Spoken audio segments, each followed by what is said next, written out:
আসসালামু আলাইকুম। রাত পোহালে ঈদুল ফিতর, সকলকে ঈদুল ফিতরের শুভেচ্ছা। একটা চিরন্তন বাস্তব কথা বলি, ঈদের মধ্যে সবচেয়ে বড় আনন্দ হচ্ছে নিজের আব্বা আম্মার সাথে ঈদ করতে পারা। এটা তারাই বুঝতে পারে যাদের মা বাবা নাই অথবা প্রবাসে আছে। যাদের সব কিছু থাকার পরও ঈদের মধ্যে আনন্দ পান না, তাদের জন্য কয়েকটা পরামর্শ দেই। রাসূল সাল্লাল্লাহু আলাইহি সাল্লাম ঈদের মধ্যে আনন্দ করতেন, সাহাবীরা করতেন। তাহলে আমার আর আপনার মধ্যে আনন্দ নাই কেন?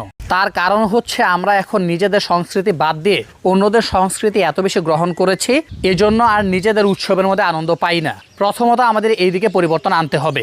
এজন্য ঈদের আগে থেকে সবকিছু গুছানো শুরু করুন। পরিবারকে যথাসম্ভব শপিং করে দেওয়ার চেষ্টা করেন। ঈদের দিন ভালো মন্দ আয়োজন করার চেষ্টা করেন। বন্ধু বান্ধব আত্মীয় স্বজন সবার খোঁজ খবর নেন, ইনশাল্লাহ ভালো লাগবে। যদি এরকম চিন্তা করেন যে ঈদের নামাজ পড়ে এসে শুধু ঘুমাবেন, তাহলে আনন্দ পাবেন কোথা থেকে? এই যে আমাদের পার্শ্ববর্তী গ্রাম হারাইকান্দিতে ঈদ উপলক্ষে এরকম আলোকসজ্জা করেছে, জিনিসটা আমার কাছে সত্যি ভালো লেগেছে। অনেকে আবার এটা মনে করতে পারে ছোটবেলা আনন্দ ছিল, নতুন পোশাক পেলে অনেক বেশি ভালো লাগতো, এখন তার সেরকম হবে না। আসলেই সেরকম হবে না, কিন্তু আপনার বড় হওয়ার আনন্দটা ভিন্ন রকম হবে।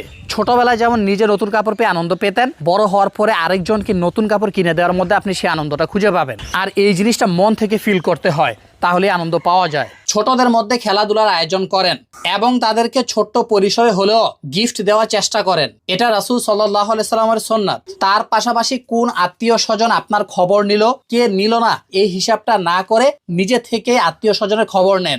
দেখবেন অতীতের সব রাগ দুঃখ ক্ষোভ ভুলে গিয়ে সবাই আপনাকে আপন করে নিবে। আর এভাবেই ঈদের আনন্দটা উপভোগ করতে হয়।